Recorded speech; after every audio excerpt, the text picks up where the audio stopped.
সমস্ত জিসম মোবারক উনি নূরুন আলা নূর, তাও মানি। রাসূলুল্লাহ আল্লাহর জাতি নূর, তাও মানি। ঠিক না? আমরা একটা মানবো, একটা মানি না। আমরা ইয়া রাসূলুল্লাহ, ইয়া পাকফিয়া জিন্দাবাদ, জিন্দাবাদ, জিন্দাবাদ, জিন্দাবাদ।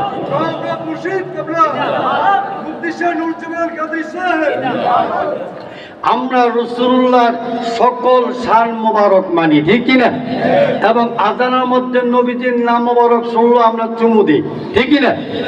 রাসূল আব্রাম নামে এক শয়তান দেখলাম গতকালকে, যে সে বলতেছে এটা সহিহ হাদিস দ্বারা প্রমাণিত নয়, অথচ বিশ্ববিখ্যাত ফতোয়ার কিতাব যে তুরুল মুক্তার রব্দুল মুহতার বিতান বীরুল আফসার, সংক্ষিপ্ত হল ফতোয়ার স্বামী রাইটার ইবনুল আবিদিন, তিনি লিখেছেন এই আমল আযানের মধ্যে নবীজির নাম মোবারক শুনে যে ব্যক্তি বলবে কুল্লাতু আইনি বিকা ইয়া রাসূলুল্লাহ বলে বিদ্যাঙ্গুলের দুই নখে ফু দি চুমু দিবে, চোখে লাগাইবে, তো ওই ব্যক্তিকে হাসরের দিন আল্লাহ রাসূল নিজের হাতে ধরে তাকে জান্নাতে পৌঁছে দিবে। সুবহানাল্লাহ।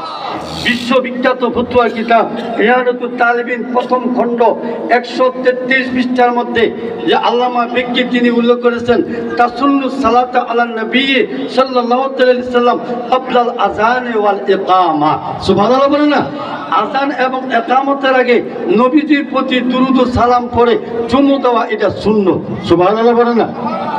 আল্লাহর রাসূল সাল্লাল্লাহু আলাইহি ওয়াসাল্লাম 570 খ্রিস্টাব্দে বাড়ি রবিউল আউয়াল সোমবার সুবে সাদেকের সময় এই মক্কাতুল মুকাররমায় শুভাগমন করেছেন মানবিক কবর পরিধান করে। ঠিক না? ঠিক না? এই জন্য তাফসীর রুহুল মানির মধ্যে উল্লেখ রয়েছে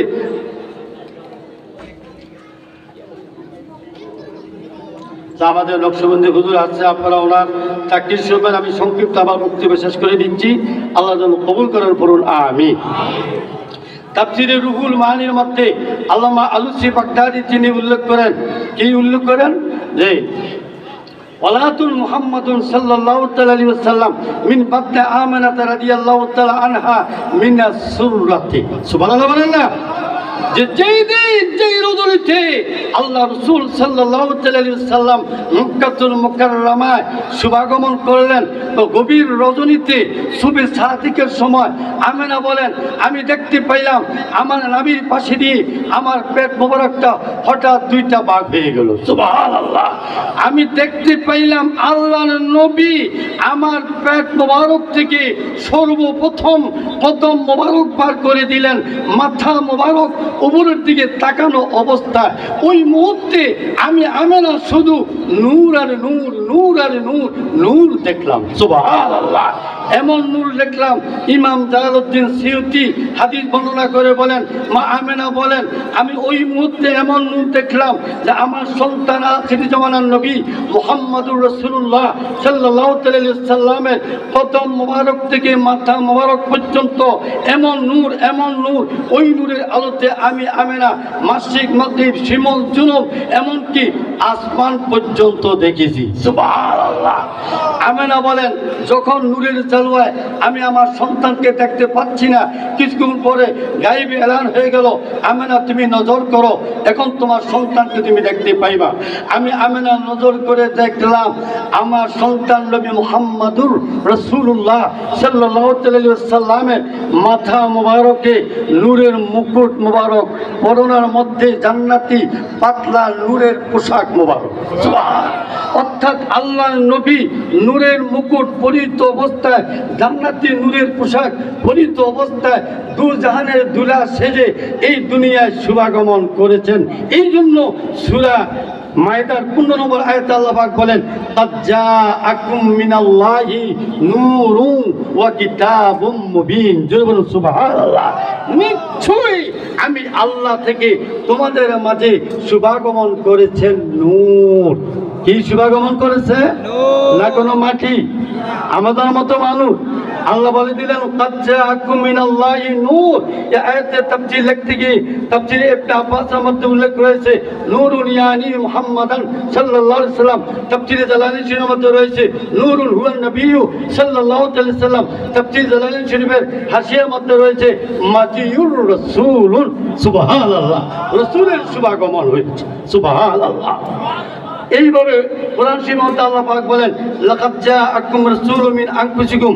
এই আয়াতের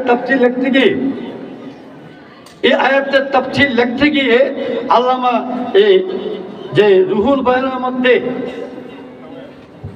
তাফসীর রুহুল বায়ানের মধ্যে উল্লেখ রয়েছে আলাম্মা খাতাবা হাজিল উম্মতে ওয়াকবারহুম আন মাজিউর রাসূল মা ইজাবি ইলা নাফসিহি ওয়া ইন্নামা জাআলাহু মিন আনফুসিহিম ফাকালাল্লাহু তাআলা লাকাদ জাআকুম রাসূলুম মিন আনফুসিকুম। তাফসীরের ইবনে আব্বাসের মধ্যে রয়েছে আয় কুরাইশুন ও আশরাফুহুম। সুবহানাল্লাহ। অর্থাৎ তাফসীর রুহুল বায়ান বলতেছে আল্লাহ পাক এই আয়াতের মর্মে বলতেছে ও পৃথিবীর মানুষ, তোমাদের মধ্য থেকে তোমাদের মাঝে একজন রাসূল শুভাগমন করেছেন, তিনি গোটা বিশ্ব জগতের জন্যই শুভাগমন করেছেন। আর তোমাদের মধ্য থেকে তোমাদের মাঝে শুভাগমন করেছেন, এটা তাফসীরে ইবনে আব্বাস বলেন আয় কুরাইশুন ও আশরাফুহুম। অর্থাৎ কুরাইশ বংশ হয়ে হাশিমি গোত্র হয়ে খাজা আব্দুল্লাহ মাধ্যমে মা আমিনার পেট মোবারক থেকে আখির জামানার নবী 570 খ্রিস্টাব্দে বাড়ির রূপের আব্বাস সোমবার এই দুনিয়াতে শুভাগমন করেছেন। সুবহানাল্লাহ। এই জন্য একটা দলিল আমি শেষ করে দিচ্ছি। এই জন্য সূরা বাকারা 101 নম্বর আয়াত আলাম্মা জাআকুম রাসূলুম ইনদাল্লাহ, এবং যখন রসুল আল্লাহর নিকট থেকে তোমাদের মাঝে শুভাগমন করলেন। এই আয়াতের তাফসীর অলিকুলের সম্রাট পিরানবী দস্তগীর মাহবুব সুবহানী কুতুব রব্বানী শেখ সৈয়দ মহিউদ্দিন আব্দুল কাদের জিলানী আল হাসানী ওয়াল হুসাইনী রাদিয়াল্লাহু তাআলা আনহু তাফসীর জিলানী শরীফের প্রথম খণ্ডের মধ্যে 99 পৃষ্ঠার মধ্যে উল্লেখ করেন এই আয়াতের তাফসীর কি আন্না মাজি হাযার রাসূল। অর্থাৎ আমাদের মাঝে যে রসুল আছেন সেই রসুল আমাদের মাঝে শুভাগমন করেছেন, এটি আল্লাহ দিগলা দিয়েছে। সুবহানাল্লাহ। তো আল্লাহ পাক যেন আমাদেরকে রসুল পাকের আদব মুহাব্বত আমাদের সকলের অন্তরে বেশি বেশি দান করে দেন, পড়ুন আমিন। নবীর মুহাব্বত যার অন্তরে যত বেশি তার ইমানি শক্তিও তত বেশি। আল্লাহ পাক যেন নবীজির মুহাব্বত আমাদের নিজ নিজ জান থেকে অধিক বেশি দান করে দেন। আমরা নবীর মাধ্যমে আল্লাহ পেতে চাই, ঠিক কি না? নবীর মাধ্যমে আল্লাহ পেতে চাই। যে এই জন্য শাফাতের মধ্যে আল্লামা কাজী আয়াত উল্লেখ করেছেন ওয়ালাম আল্লাহ হুরমাতান নবী সাল্লাল্লাহু আলাইহি ওয়াসাল্লাম বাদা মাউতি ওয়া তাওকীরি লাজিমুন কামা কানা হাল হায়াতিহি ওয়া যালিকা ইনদা যিকরিহি ওয়া যিকরি হাদিসিহি ওয়া সিমা ইসমিহি ওয়া ইত্তাতিহি ওয়া আহলি বাইতিহি সাল্লাল্লাহু আলাইহি ওয়াসাল্লাম। সুবহানাল্লাহ। আল্লামা কাজী আয়াত বলে দিয়েছেন যে 1400 বছর পূর্বে আল্লাহ রাসূল সাল্লাল্লাহু আলাইহি ওয়াসাল্লামকে সাহাবায়ে কেরাম যেভাবে তাজিম করেছেন, ইয়া নবী সালাম আলাইকা বলে নবীকে দাঁড়িয়ে সালাম দিয়েছেন, নবীকে সম্মান প্রদর্শন করেছেন, জান মাল থেকে বেশি মহব্বত করেছেন, রাসূলুল্লাহর হাদিসের তাকরার করেছেন, রাসূলুল্লাহর নাম মোবারক শোনা মাত্র কুররাত আইনিকে রাসূলুল্লাহ বলে চুমা দিয়েছেন, চোখে লাগাইছেন, এবং রাসূলুল্লাহর আহলে বাইতকে মহব্বত করেছেন।